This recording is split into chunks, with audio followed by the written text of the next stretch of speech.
किसके कहने पर तुम वहां जा रहे हो? किसके कहने पर तुमने दरवाज़ा खोला? किसके कहने पर तुमने मेरे मोबाइल को हाथ लगाया? अस्सलामुअलैकुम your spoken English trainer, this is Aqsa.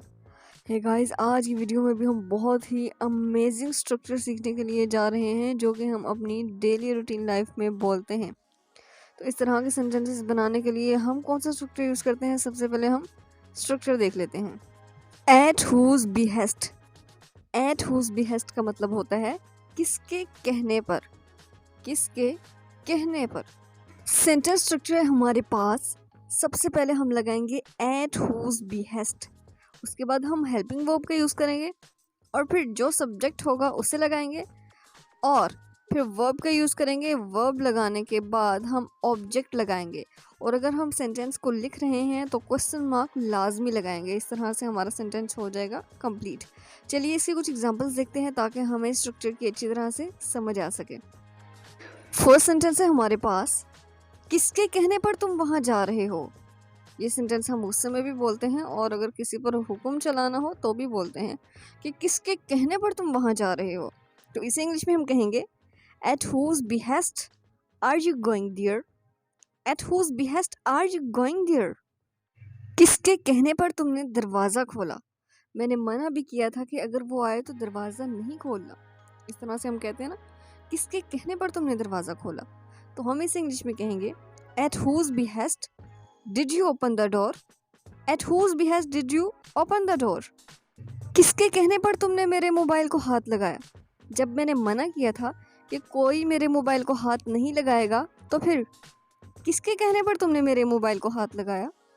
तो इस सेंटेंस को हम इंग्लिश में बोलेंगे at whose behest did you touch my mobile. At whose behest did you touch my mobile. किसके कहने पर तुमने मेरा टूथब्रश इस्तेमाल किया। At whose behest did you use my toothbrush.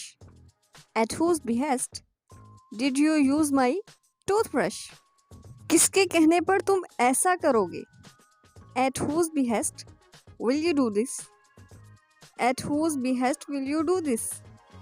Next sentences है हमारे पास, कम से कम तुम मुझे बता तो सकते थे। कम से कम वो मुझे फ़ोन तो कर सकती थी।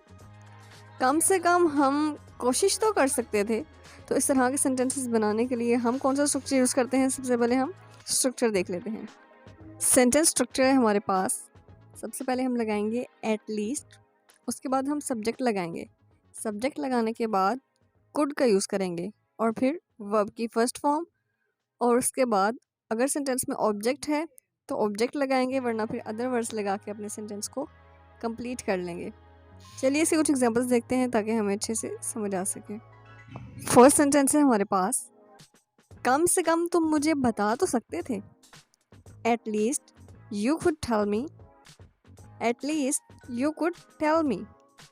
हम इस तरह से कहते हैं ना, कम से कम वो मुझसे पूछ तो सकता था। ये क्या कर दिया उसने। कम से कम वो मुझसे पूछ तो सकता था।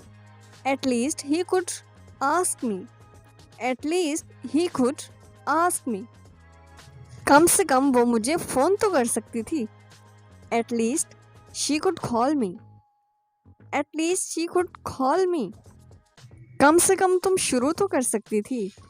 At least you could start.